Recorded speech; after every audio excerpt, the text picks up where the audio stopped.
1, Episode 7. This week we're looking at A Feast for Odin and how it compares to other recent Rosenberg games with solo variants.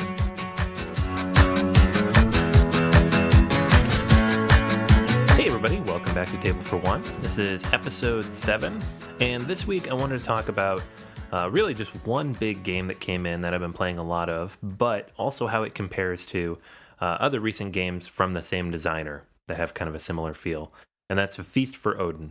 So this is the big 2016 release for Uwe Rosenberg, and it feels a lot like some of his other recent games with a few very important twists.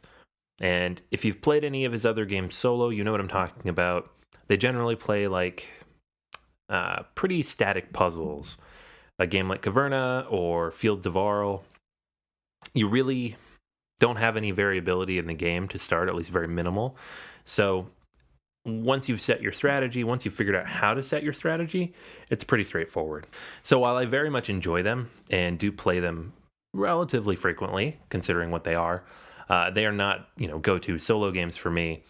But A Feast for Odin is very different and very interesting because of 2 or 3 very unique changes that Rosenberg has made that he doesn't normally put in his games. So I'm very interested by that. So yeah, that is the big game we're talking about this week. Haven't got a lot of other stuff to the table. I know in the next week or so I'm going to be talking about Daedalus Sentence. This is a Kickstarter from Eagle Griffin Games that is shipping pretty much right now. So I do have a copy and I've gotten a chance to play it a few times.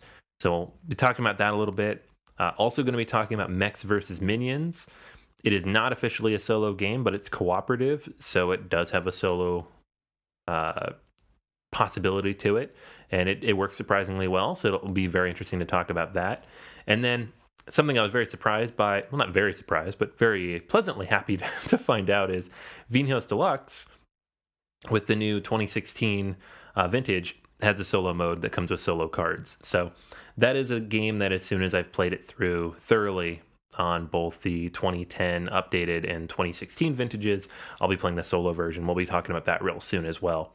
So lots of good stuff on the horizon. I'm very excited to play all of it, so hopefully you're excited to hear about it. But this week we're looking at Rosenberg, we're looking at his big release, and that's really going to be the core focus for this episode because there's so much depth to this game. And I think there's a lot of interesting areas where we can compare it to other recent games that I've played solo as well and found interesting, but never really had enough meat on the bones to talk about them here as feature solo games. All right, so first things first, let's dive in, and I want to talk about how a Rosenberg game typically plays solo. And I'm going to leave Agricola out of this because it does have those cards you start the game with, which is a good amount of variability and sets up for a nice puzzle element to the game. I'm talking about the more static setups that you see in recent releases like Fields of Arle, Caverna, and how those kind of play out solo. And the reason that it's so interesting is because both games are rated for 1+ players. In Caverna's case, you have 1 to 7, and Fields of Arle is 1 to 2. And for a lot of people in the solo gaming, groups, it's exciting that there's those big meaty Euros that are rated for 1 player and up, but once you get the game out, how does it actually play? And this is a pretty contentious point, I think, for a lot of solo gamers. To start with, in a game like Caverna, for example, the solo variant of the game is, even in the rulebook, admittedly designed to kind of help you learn the game. It's not designed to be a specific challenge. There are no scenarios. There is no AI you have to beat. You play the game, you run it through its course with a few variant tweaks to make it work, and then you see what your score is. And Rosenberg usually gives you a score to aim for, so you can kind of know how well you're doing. But generally speaking, that's all it is. And in the case of Caverna, the only real changes are you cover up a few spots that are not really applicable with 1 player, and then you have the limit of 6 resources on a space, the ones that build up over time. So you want to grab them while you can. You're not going to be able to stockpile and then snag like 15 at one point because you're the only one playing.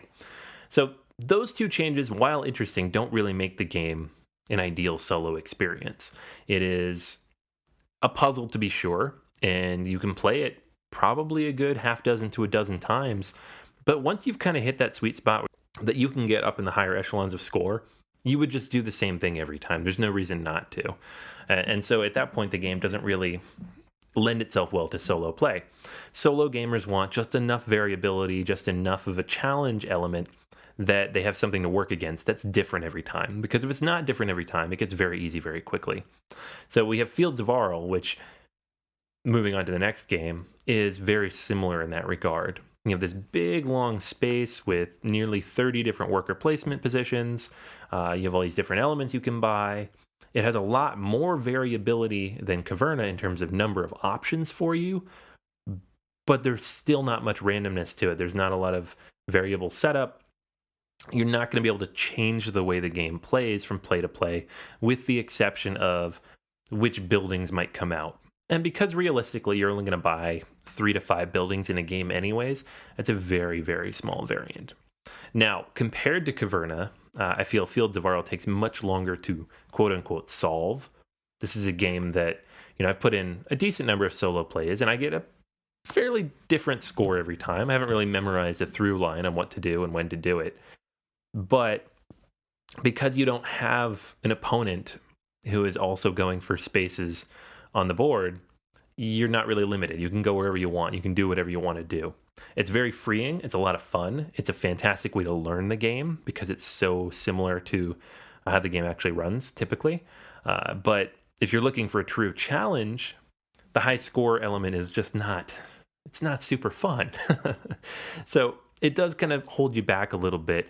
And it's one of the reasons these games don't come out all that often. Because if I'm going to put out a game this big as a solo game, Scythe, for example, I've talked about this.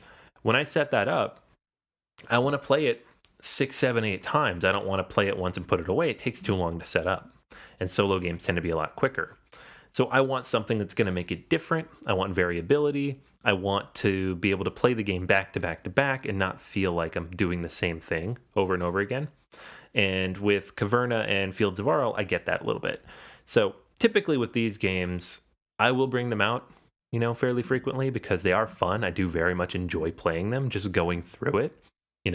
It's almost like going back to level 1 in a Mario game, from when I was a kid. Like every 6 months, I'll get the itch and I'll go play Super Mario World and just run through it really fast and beat the game in like an hour. And I have fun doing that, but I would not have fun doing that back to back. I don't want to do it over and over again. I've already mastered that game in as much as I can master a video game. I don't video game that much, but it's a game I played a lot as a child, so I know where to go and when to go. So I feel it's similar in the case of these games in that, yes, they play solo. They play pretty well solo, but without that variability, there's not a lot of reason to keep playing them over and over and over again. It's not, there's no automa deck, there's no cards, there's no dice, there's no thing in there that makes the game a little bit different each time it changes the challenge. That's kind of where I've always been at with Rosenberg games on the solo end of the spectrum.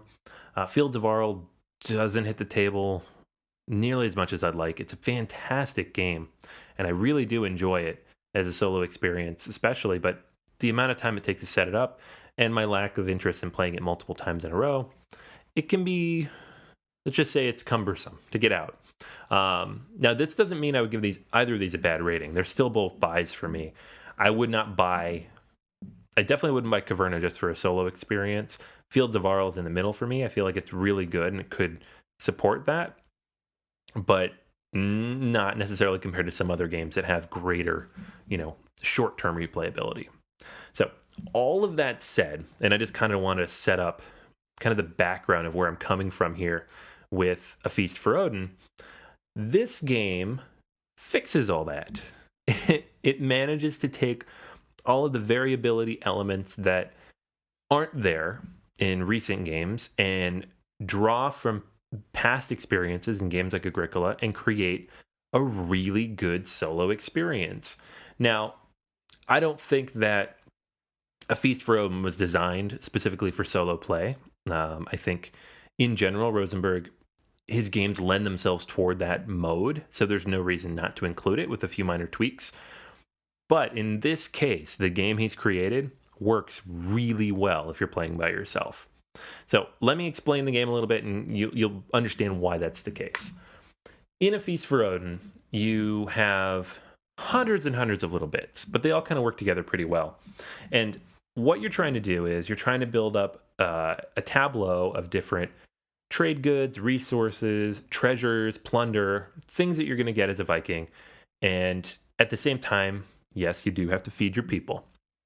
The interesting thing about the game, though, is that as you gather resources, you'll be able to trade them up into better resources. And during all of this, you need to be able to play these resources onto your board and cover up key spaces. So you're going to have a player mat that has this big grid of different spaces you can put down your tiles. And there'll be income going up diagonally in the middle of this. And you want to cover those income tiles as you go up, but you have to do it symmetrically. So you can't just cover an income tile way at the top and increase your income. You have to do it from bottom left to top right. But all of the negative points on the board are in the top right. So if you don't get enough tiles by the end of the game, yeah, you might have gotten more income early, but you end up with a lot of negative points at the end of the game. So you end up balancing engine growth with end of game scoring, combined with the ability to explore new tiles that bring in even greater point potential, but also even greater negative point potential, combined with this element of having to feed your Vikings at the end of every round. Now, it's not actually that hard to do. There is a harvest in the game. You get free food tiles. You don't really need that many tiles to actually feed your Vikings, but it's something you have to do pretty persistently. Now, as a solo game, there's two elements here that really make a big difference. The first is the cards. There are two types of cards. There's weapon cards that you'll get randomly. You'll start the game with one of each of three. So you'll get a snare and a bow and a spear. And then there's also swords, which you can get through the draw. And these are used for hunts and for whaling. And those are great ways to get tiles later in the game. The other way is through the occupation cards. Now, the occupation cards come in one of three decks. You'll start the game with the A deck. That's the basic introductory deck. And Rosenberg recommends that you don't move to the B or the C deck until you very well understand the game. So it's something to get to a little bit later on after a good number of plays. Every single one of these cards is different, and each of them does something interesting. Some of them give you immediate benefits, some of them give you points, some of them allow you to trade off a little bit, like take an extra feast immediately in exchange for something. Some give you special powers where you can convert certain goods into other goods whenever you want. They're all very interesting, but you also have to be able to go to a much higher priced space on the worker placement board to play the card. The worker placement board is this big long board with 70 different spaces on it, give or take, and it is broken up into 4 columns. The first column costs 1 worker, the second 2, the third 3, and the fourth 4.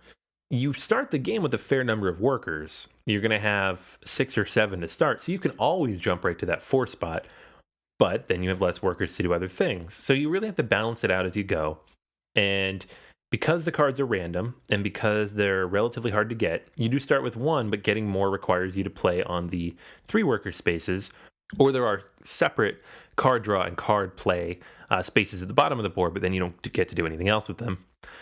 It's very interesting. You have to balance your meeples. You have to know when to play your cards. You're not going to get a ton of cards out in this game, and yet in a couple of plays, I've gotten out like 8 cards because it just made sense, or the cards were powerful enough that was a strategy that made the most sense for me.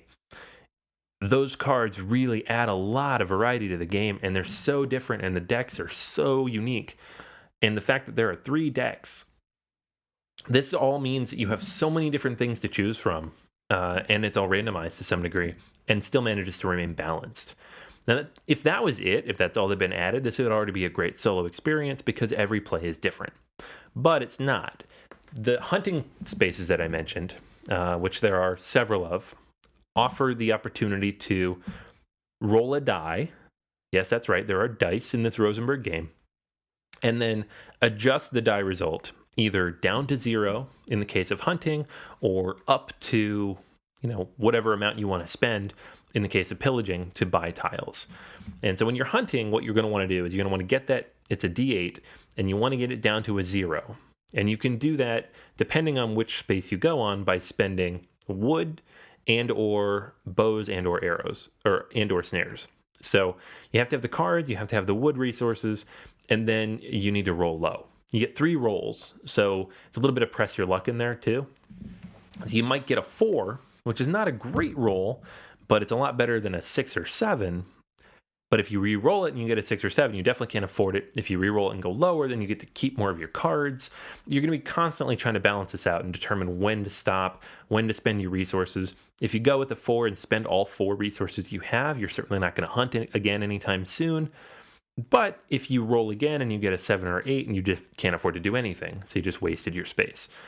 Very, very interesting. Very, very unique, and it adds a lot to the game and forces you to manage resources and expectations on those plays. The whaling space is similar, except it throws in the boats.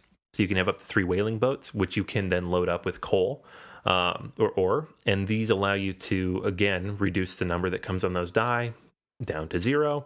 And then the pillaging spaces and the plundering spaces, these you want to get high scores. And the reason for that is you're going to be able to purchase different blue tiles or special tiles off a special board for whatever amount you come up with. And these tiles can cost up to 16.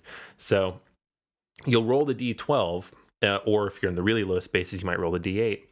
And you want to get, obviously, as high as you can. So even if you roll like a 9, if you have a whole bunch of swords and stone resources available, you can spend those to increase the die roll. And the higher you go, the bigger tile you get. Those tiles will take up more space on your board, which can then eat up more negative points. So it's a very, very interesting combination of when to spend the resources, how many meeples to place there, how often to go there, balancing it against, when you're going to be able to do that. And then the way that the solo game operates to kind of cover up some of these spaces is that you're going to alternate between colors. So each round, you're going to play one color of meeple. And then once you've played all those, you're going to leave them on the board, take the other color of meeple back, grow your available workers, and then do it again. So basically, whatever you do in even-numbered rounds, you will not be able to do in odd-numbered rounds because those spaces will be covered. So you can't just spam the same spots over and over again like you could in, some of the other games that are available, because they're not going to be available every single round. It's a very unique take on it, and I like it a lot because it forces you to create some rhythm in your strategy, make sure you have the resources you need, and then spend them carefully, and then have them, and then spend them, and then move somewhere else. Especially late in the game, there are several different places you can go to, increase the value of your tiles, get a lot of points very quickly, pull in decent-sized income. If you could do those actions over and over again, there's no reason you would not. But you can't, because once you've gone there, that space is unavailable for 2 rounds. So if you do it in the second to last round, that is the last time you can take that action. So you want to get the maximum possible benefit from it. So then you have to balance it out with how many more tiles do I think I can get? Are there any cards that will benefit me? Am I going to get the die rolls I need? All of this is very, very interesting. And so far, every single play has been very different for me.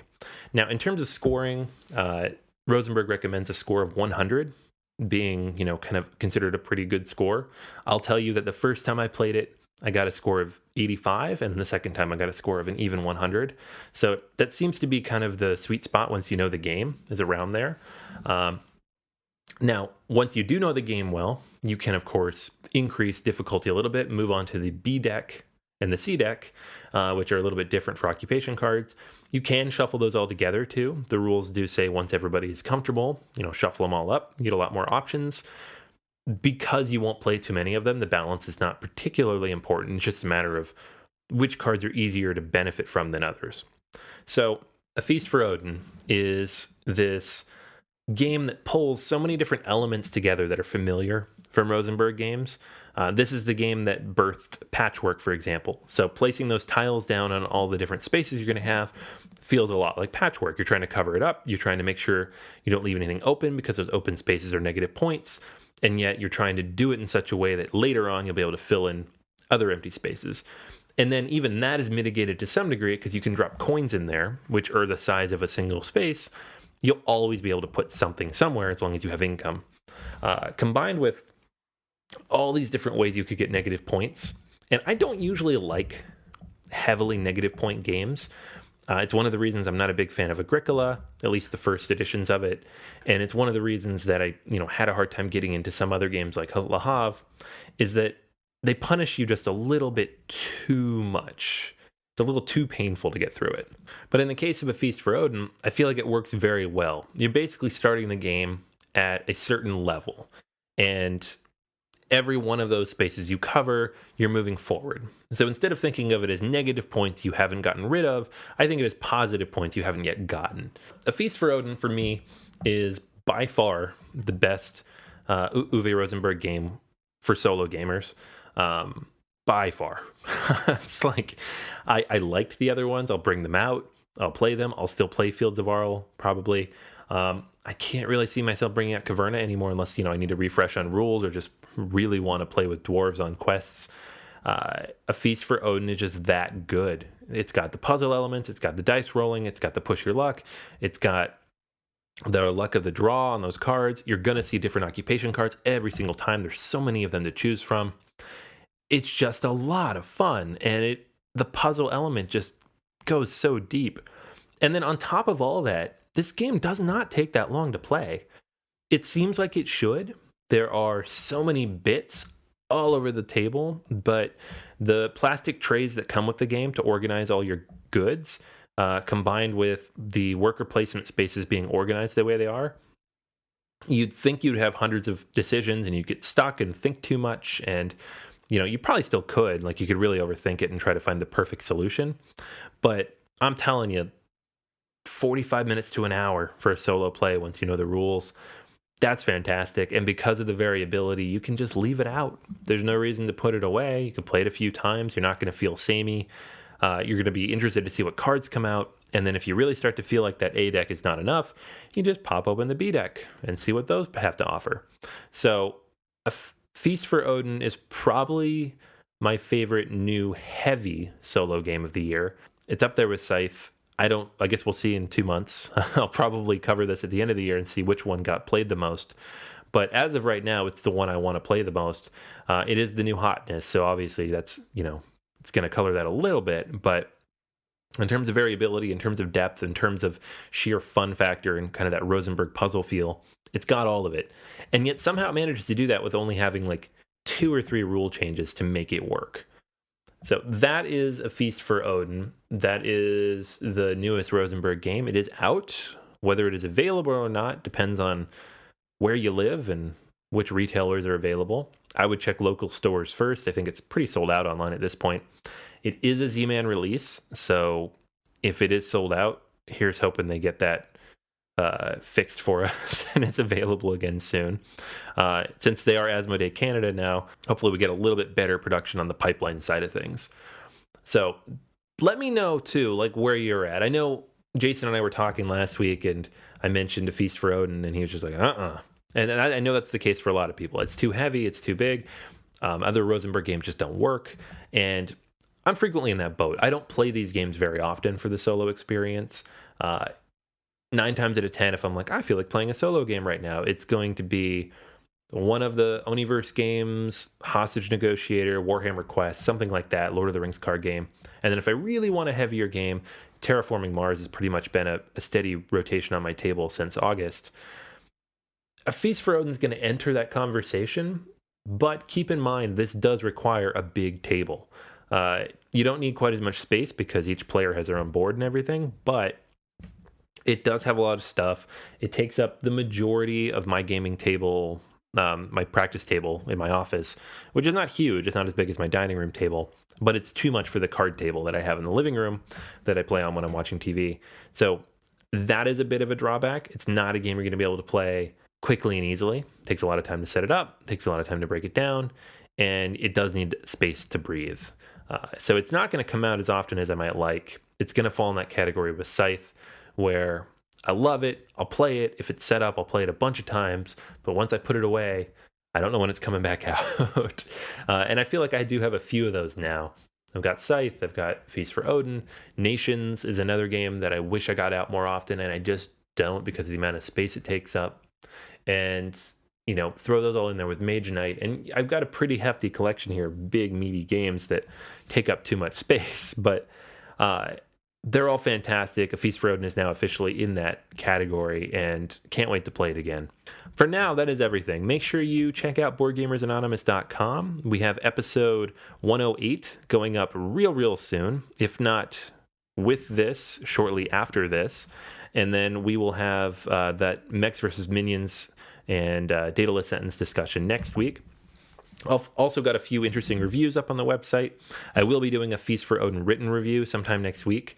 And then we'll have a bunch of other games, some with solo variants. It'll be going up there real soon as well. Make sure to connect with us on Twitter at BGA Podcast. I have daily questions of the day. We run occasional contests. You can join our newsletter. I post that link a couple times a week. It's also on the website. And enter for a chance to win $10 every month. So that is everything for this week's episode. And until next time, I will save you a seat at this table for one.